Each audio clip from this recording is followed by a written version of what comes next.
Au sommaire de cette édition, la conférence apostolique et pastorale pour l'Afrique francophone. À cet effet, nous recevons le révérend Dieudonné Ngoubi sur notre plateau. En République démocratique du Congo, les protestations ne cessent de grossir pour exiger la tenue des élections dans les délais constitutionnels. La récession économique frappe tous les secteurs d'activité au Nigeria. L'aide arrive difficilement dans le sud d'Haïti, ravagé après le passage de l'ouragan Matthew.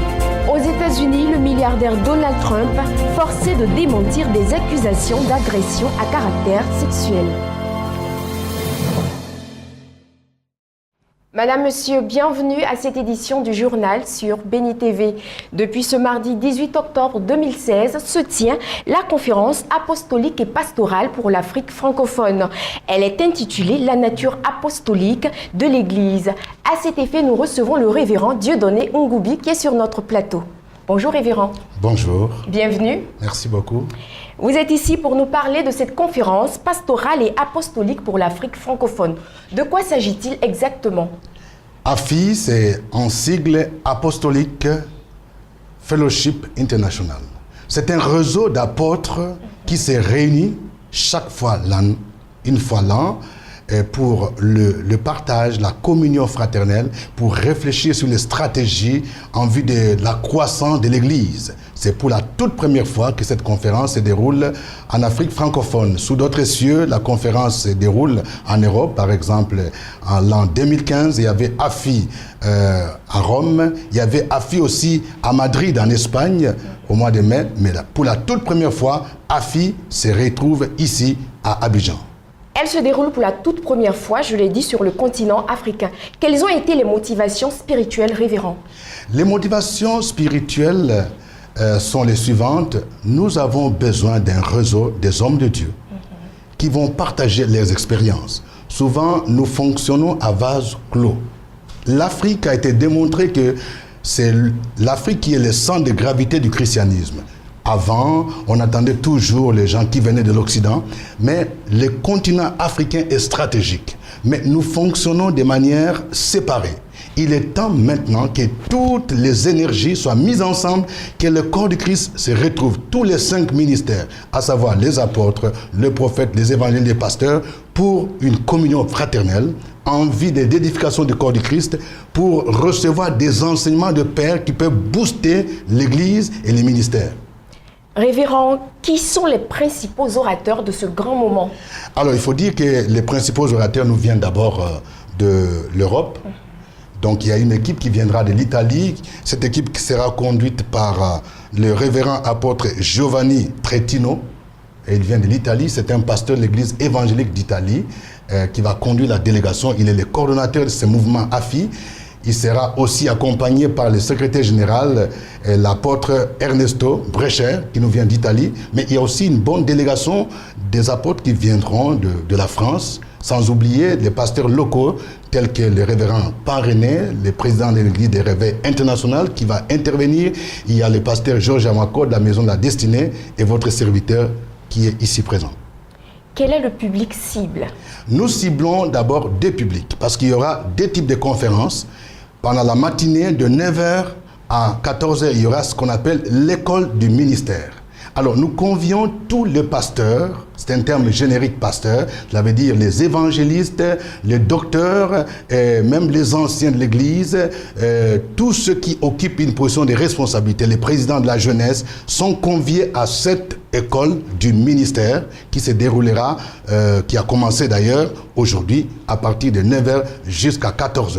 Et cette école sera sanctionnée par un diplôme de participation. Ça, c'est pour l'école du ministère. Mais l'après-midi, il y a ce qu'on appelle la consultation apostolique. Là, nous attendons les apôtres ou ceux qui sont établis sur des églises. Ce sont les bâtisseurs d'églises, ce sont les présidents d'œuvres et des dénominations. Ils vont se retrouver chaque après-midi, comme ils ont commencé, à partir de 15h, pour réfléchir sur la stratégie de la croissance de l'Église. Comment le mystère apostolique peut impacter nos églises, peut impacter les continents africains.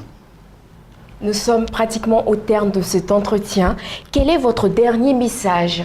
Le dernier message, je lance un appel à ceux qui ne sont pas encore inscrits. Il n'est pas encore tard. Depuis ce matin, nous avons reçu des délégations qui sont venues de Centrafrique, de Congo-Kinshasa, du Bénin, de l'Italie, de la France. Vraiment, ne ratez pas ce train. Nous pensons que le Seigneur est en train de visiter notre pays, la Côte d'Ivoire. Il y a quelque chose, il y a un mouvement de l'esprit qui va souffler sur ce continent. Je vais inviter les pasteurs. Vous êtes pasteur, vous êtes établi sur une église, évangéliste et prophète. Vous avez besoin de mentors, vous avez besoin de coachs. Et AFI, c'est ce cadre qui vous permettra de vous frotter aux doyens qui peuvent vous coacher. Il n'est pas encore tard, je vais vous lancer l'appel. Si vous êtes apôtre aussi, venez aussi parce que pendant la consultation apostolique, vous allez réfléchir sur des stratégies de la croissance de l'Église, comment ce ministère peut impacter l'Église. Alors, je voudrais, avec votre permission, dire les lieux. Nous sommes à l'Église des Réveils International, ici à Abidjan, Temple des Bonoumains. Vous pouvez faire mouvement vers cette église, Temple des Bonoumains, Riviera Bonoumains, et les tickets d'inscription sont là. Vous pouvez venir les prendre sur place. Pour l'école du ministère, on demande une petite contribution de 5 000 francs CFA. Pour la consultation apostolique, une contribution de 20 000 francs CFA. Et il faut préciser que le déjeuner est inclus pour la consultation apostolique. Révérend, y a-t-il des contacts où on peut vous joindre? Eh bien, pour nous joindre, je vais donner un contact ici. C'est le secrétariat permanent d'AFI de 77 77 73 76. Je reprends le 77 77 73 76. Infiniment merci, Révérend Dieudonné Ongoubi, d'avoir été sur notre plateau pour parler de la conférence apostolique et pastorale pour l'Afrique francophone. C'est moi qui vous remercie. Nous poursuivons avec ce journal. À une écrasante majorité, l'Assemblée nationale ivoirienne a adopté le projet de réforme de la Constitution présenté par le chef de l'État, Alassane Ouattara. Le suspense n'avait rien d'haletant, le résultat du vote l'a confirmé. Avec 239 voix pour sur un total de 249 votants, l'Assemblée nationale ivoirienne a adopté l'avant-projet de constitution ce mardi 11 octobre 2016. Les groupes parlementaires ont endossé le projet, des réserves ont été émises et certes, les députés sont libres dans leur vote, mais il ne faut pas oublier qu'il y a des députés qui sont membres aussi des instances des partis, ils sont membres des bureaux politiques, ils sont membres des secrétariats généraux, ils ont participé à l'élaboration aussi du texte en tant que militants, en tant que cadres dans leur parti. Et au cours de la période d'élaboration, ils ont aussi eu à échanger avec les populations. Et si le résultat était aussi prévisible, c'est que l'opposition avait boycotté les législatives de 2011. 90% des 250 députés présents à l'Assemblée nationale sont en effet aujourd'hui du côté présidentiel. Ce n'est pas la Constitution qui gère un pays. La Constitution, c'est vrai, c'est la loi fondamentale, mais il faut créer les conditions d'une véritable vie démocratique dans un pays. Ces conditions n'existent pas encore en Côte d'Ivoire. Donc, que M. Ouattara fasse adopter une constitution. Alors j'entends par-ci, par-là, l'adoption de la constitution va ramener la paix. Mais écoutez, il y avait une constitution quand il y a eu la guerre. Le dernier mot revient cependant au peuple. Les Ivoiriens se rendront aux urnes le 30 octobre 2016 pour adopter ou rejeter la nouvelle constitution. Les protestations en RD Congo ne cessent de grossir pour exiger la tenue des élections dans les délais constitutionnels. Ces remous sociopolitiques sont une réelle menace pour le pays. En République démocratique du Congo, la stabilité sociopolitique est toujours mal en point. Le report des élections présidentielles suscite une insistante vague d'indignation des populations qui revendiquent souvent avec violence le départ de l'actuel président Joseph Kabila. Les manifestations qui s'accentuent contre le gouvernement dans la capitale Kinshasa ont fait jusque-là au moins 49 victimes et plus de 140 blessés. Risque d'extrême violence, la situation interpelle plus d'un. La République démocratique du Congo est entrée dans une période de risque extrême pour sa stabilité. La crise électorale est devenue une crise constitutionnelle avec l'approfondissement de la polarisation politique et aucune résolution immédiate en vue. Les acteurs de tous les côtés apparaissent de plus en plus disposés à recourir à la violence pour atteindre leurs objectifs, tandis que l'espace pour l'activité politique constructive a diminué encore davantage. Si cette trajectoire continue, je crois que la violence à grande échelle est presque inévitable. Les protestations, conduites par l'Union pour la démocratie et le progrès social, plus grand parti d'opposition du pays en septembre 2016, ont conduit à l'arrestation de son secrétaire général, Bruno Sibala, le dimanche 9 octobre 2016. Menacé par ses partisans qui exigent sa libération, le gouvernement a déclaré vouloir ouvrir un dialogue, mais il exige la fin des contestations. Les efforts des autorités de la ville cherchant à joindre les organisateurs pour leur demander d'intervenir en vue de calmer les manifestants vont se révéler vains. C'est dans ces conditions que la situation va dégénérer et la marche s'est transformée en une véritable insurrection. Les manifestants continuent d'exiger la reprise du processus électoral dans les plus brefs délais, dénonçant une machination du président Joseph Kabila de vouloir se maintenir au pouvoir au-delà de décembre 2016, à la fin de son mandat constitutionnel. Mais la commission électorale du pays évoque des obstacles logistiques et budgétaires. Selon elle, il sera impossible d'organiser un nouveau scrutin avant décembre 2018. La récession économique frappe tous les secteurs d'activité au Nigeria. En visite en Allemagne, le président Buhari tente d'attirer les investisseurs étrangers. Des grues à l'arrêt et des chantiers au ralenti. La récession économique touche de plein fouet le secteur du bâtiment à Lagos, capitale économique du Nigeria. Selon cet ingénieur, au moins 60% des chantiers sont suspendus. La raison est simple. La chute des cours de la monnaie nationale, le naira face au dollar, ne permet plus d'importer les matériaux de construction. Your project is going to take 3 years. And in 9 months in the 3 years. Votre projet va prendre 3 ans. Mais au bout de 9 mois, il y a un changement radical des taux de change. La plupart des matériaux sont importés au Nigeria, donc vous avez une hausse très importante de vos coûts. Le Nigeria est officiellement entré en récession mi-2016. Dépendant de son pétrole à hauteur de 70% de son budget, le pays souffre de la baisse des cours du baril. De plus, les attaques répétées de groupes armés sur les infrastructures pétrolières ne font que diminuer la production. Sur ce marché spécialisé dans les tissus, l'activité ne ressemble pas à celle des grands jours. La récession touche directement le porte-monnaie des consommateurs. C'est cher et on ne s'attendait pas à cela. Par exemple, j'avais l'habitude d'acheter du tissu pour 2 € et maintenant 4 ou 5 €. L'argent n'est plus disponible. Et quand vous essayez de monter les prix, vos clients se plaignent. Mais qu'est-ce que l'on peut faire? Nous avons un commerce. Nous devons leur expliquer et augmenter les prix graduellement pour garder nos clients. À la récession vient s'ajouter le chômage. Seulement 54 millions de personnes travaillent à temps plein sur une population de plus de 170 millions d'habitants.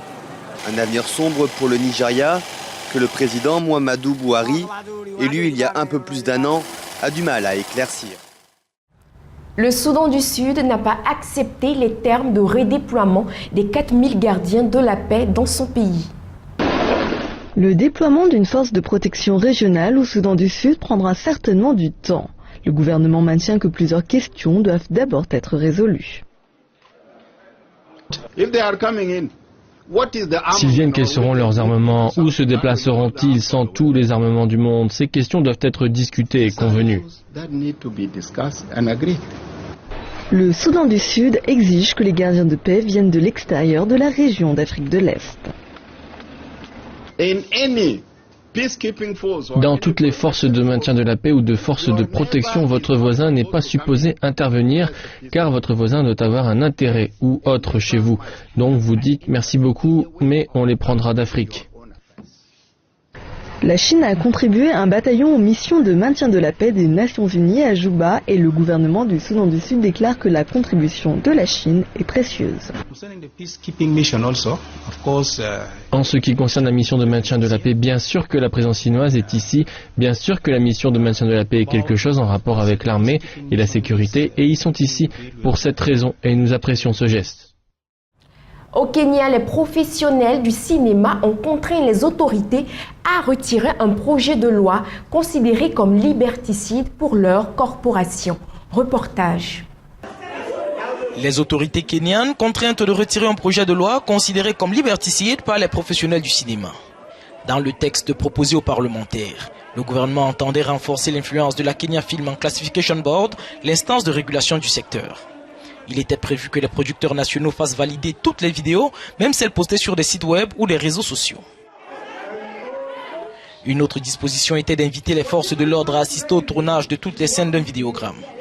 Si le texte avait été adopté, les policiers auraient pu être amenés à suspendre la production d'une scène si, à leur avis, elle était contraire à la réglementation. Un arsenal officiellement destiné à préserver les bonnes mœurs. Notre principal objectif est de protéger nos enfants contre des contenus choquants. Je pense que nous serions en train de nous mentir à nous-mêmes si nous disons qu'il n'y a pas de mauvais contenu dans les médias et qu'il faudrait laisser les parents faire. Le gouvernement a l'obligation de dicter des règles que vont suivre les acteurs du secteur. Un point de vue qui n'a pas convaincu les professionnels du cinéma dans un pays où la télévision d'État elle-même n'hésite pas à programmer des séries sud-américaines qui ne se plient traditionnellement pas aux règles de programmation propres au Kenya. À 71 ans, l'ONU est affaiblie et en quête de crédibilité. Antonio Guterres, son nouveau secrétaire général, a pour mission de donner un nouveau souffle à cette organisation.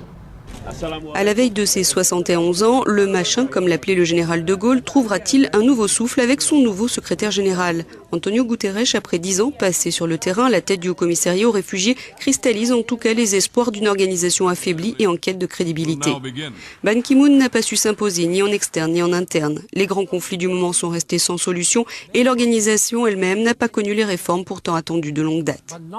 Nous sommes en 1945. La conférence de San Francisco jette les bases de l'ONU. La Seconde Guerre mondiale s'achève, la bombe atomique va encore tuer plus de 200 000 personnes à Hiroshima et Nagasaki. Il faut tenter de changer le monde. C'est la mission que se fixe au fond l'Organisation des Nations Unies dès octobre. Maintenir la paix et la sécurité, promouvoir les droits de l'homme et la démocratie. Mais à la guerre succédera la guerre froide, une longue période de paralysie pour l'ONU, puis viendront le Rwanda, la guerre de Bosnie et avec ces conflits meurtriers, de vives critiques à l'égard de l'organisation, incapable de prévenir, d'empêcher puis de protéger les populations civiles. Aujourd'hui, c'est la guerre en Syrie qui focalise ces critiques dont le martyre des habitants d'Alep est devenu le symbole. Pourtant, en 2005, le très charismatique et respecté Kofi Annan quittait l'ONU en lançant un appel. Je prie instamment les États membres de rendre le Conseil de sécurité plus largement représentatif de la communauté internationale dans son ensemble. Et je suggère que le Conseil de sécurité renouvelé devrait mettre noir sur blanc dans une résolution les principes selon lesquels il doit décider ou non d'autoriser le recours à la force. Depuis des mois, le Conseil de sécurité, l'organe exécutif de l'ONU, se déchire sur le conflit syrien. Sera-t-il un jour réformé ? Actuellement, le Conseil comporte 15 membres, dont 5 membres permanents dotés d'un droit de veto. Le G4, Inde, Brésil, Allemagne et Japon, propose un Conseil de 25 membres, dont 6 sièges permanents supplémentaires pour eux-mêmes et 2 pays africains. Outre cet élargissement, censé faire du Conseil un organe plus représentatif de la réalité géographique actuelle, c'est le droit de veto qui est le plus décrié et visé par les velléités de réforme. Un droit dont usent régulièrement certains membres et qui bloque toute action de l'ONU. Le haut-commissaire aux droits de l'homme le déplorait encore récemment. Le Conseil de sécurité a été incapable de prendre une décision en ce qui concerne l'arrêt des interventions à Alep la semaine dernière, dit-il, et cela soulève beaucoup de questions. On parle du Conseil de sécurité, mais la sécurité pour qui? Certainement pas pour les habitants de l'Est d'Alep. Avec son expérience humanitaire, Antonio Guterres pourra peut-être peser sur l'organisation dont il prend la tête pour redorer son image et lui permettre de répondre à l'une de ses missions principales, maintenir la paix dans le monde.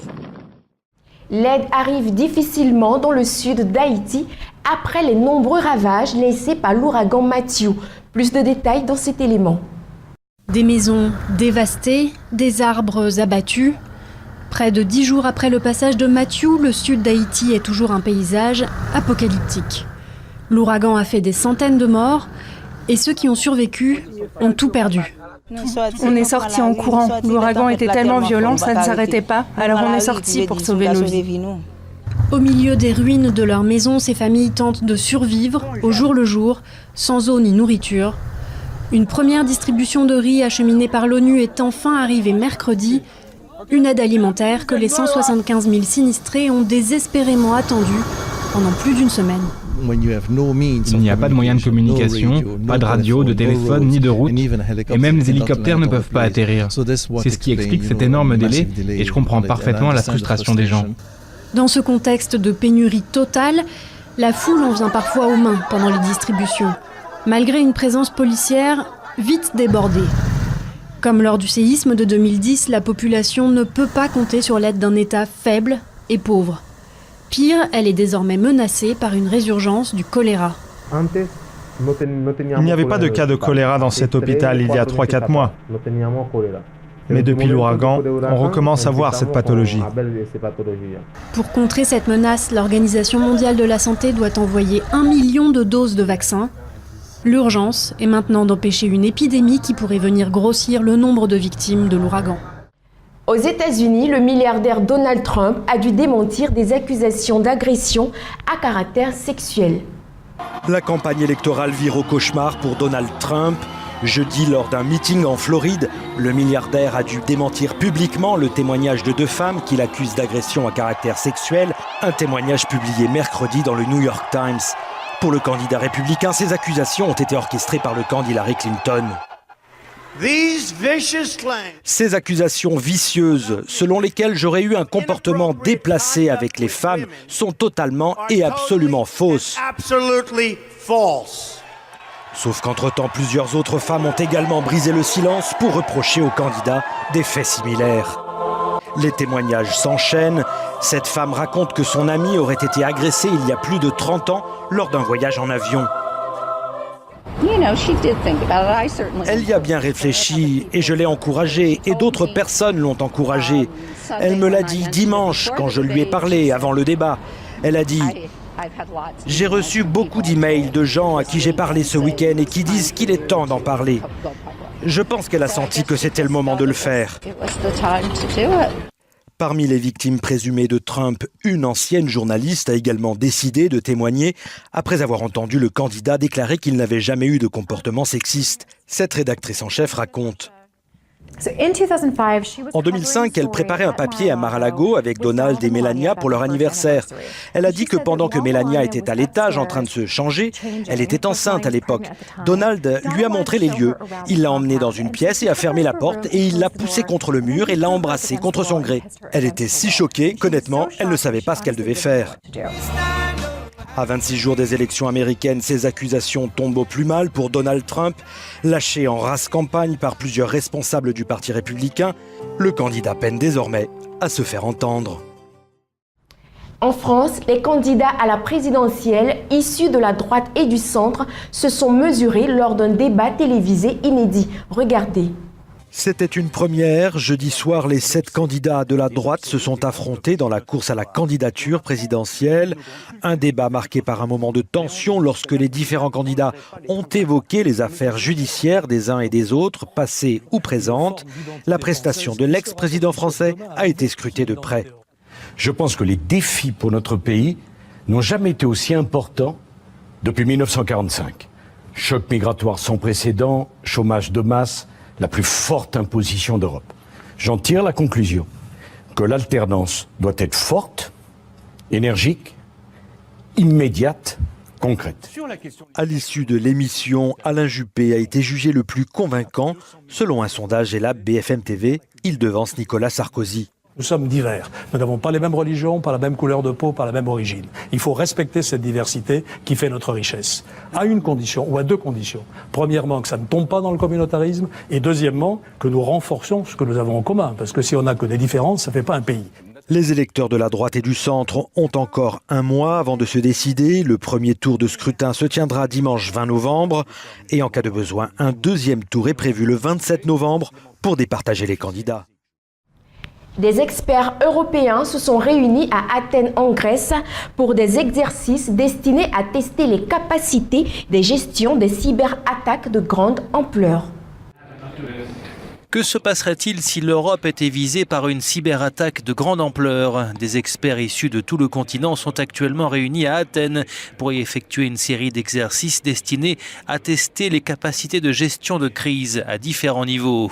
Ces exercices sont conduits par l'agence européenne en charge de la sécurité des réseaux et de l'information. Il y a déjà des cyberattaques criminelles comme par exemple des vols de comptes bancaires ou autres données privées. Il y a des attaques qui ciblent ciblent les impôts ou même des attaques politiques, comme on l'a vu en Estonie ou en Géorgie il y a 8-10 ans. Donc notre mission est de préparer l'Europe pour que nous soyons en mesure de nous défendre nous-mêmes. Ces exercices se déroulent sur plusieurs mois. Ils réunissent plus d'1 millier d'experts en cybersécurité qui ont face à eux une mission titanesque.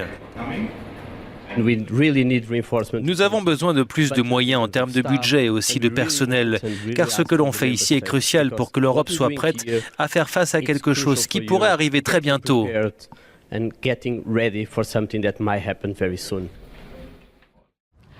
Au Royaume-Uni, l'on se demande qui doit lancer les démarches pour la sortie de l'Union européenne. Le gouvernement peut-il commencer les négociations sans l'aval du Parlement? Suivons ce reportage pour plus de détails. Est-ce au Parlement de Westminster ou au gouvernement de Downing Street de lancer le Brexit? Une question qui fait débat outre-Manche. La première ministre britannique Theresa May a-t-elle le droit de commencer les négociations sur la sortie du Royaume-Uni de l'Union européenne sans l'assentiment des parlementaires? Selon Gina Miller, la réponse est non. Cette avocate et entrepreneuse fait partie des plaignants qui ont porté l'affaire devant la justice sur le recours à l'article 50 du traité de Lisbonne. Notre Parlement est souverain. Theresa May nous dit que nous allons récupérer notre souveraineté, mais le Parlement est souverain et c'est au Parlement et à lui seul de donner ou d'enlever des droits au peuple. Et en ayant recours à l'article 50, il y aura inévitablement une réduction des droits du peuple. Or, Theresa May assure qu'elle a le droit de déclencher la procédure de divorce avec l'UE, donc d'avoir recours à l'article 50 en faisant usage de la prérogative royale, un pouvoir historique qui autorise l'exécutif à signer des traités et même à déclarer la guerre. Elle l'a encore répété lundi au Danemark. Nous allons formellement lancer le processus de départ au plus tard fin mars 2017 et j'espère que ce sera un départ ordonné qui se fera en douceur. Or, la pression politique monte pour que le Parlement ait son mot à dire sur la stratégie du Brexit avant tout recours à l'article 50. Même quelques députés conservateurs soutiennent l'opposition travailliste là-dessus, des travaillistes virulents au Parlement. Je suis resté ici et j'ai accepté l'idée que le gouvernement avait le mandat pour demander notre sortie. Il n'y a pas de mandat sur les conditions de cette sortie. Il n'a jamais été présenté au pays, ni au chef de la diplomatie, ni même au parti conservateur, ni à cette Chambre. Où est le mandat sur les modalités de sortie? And it's not been put to this House. Where is the mandate on the terms? Obligé, le gouvernement a fait un petit geste mercredi pour que les députés puissent examiner sa stratégie de sortie de l'Union européenne à 2 conditions. Nous avons besoin d'être explicites. Si nous félicitons et saluons le contrôle des parlementaires, cela ne doit pas être le moyen de saper la position du gouvernement dans les négociations ou de contrecarrer le processus de sortie. Or, ce constitutionnaliste du King's College remet en question le caractère contraignant du résultat du référendum et le fait que le gouvernement puisse agir unilatéralement. Qu'il possède ou non ce pouvoir, qu'il puisse réellement agir de façon unilatérale pour nous sortir de l'Union européenne, pour lancer l'article 50 du traité européen, c'est ce à quoi devront répondre les tribunaux. Toute chose concourt au bien de ceux qui aiment Dieu. C'est ici que se referment les portes de cette édition du journal sur votre chaîne. À très vite.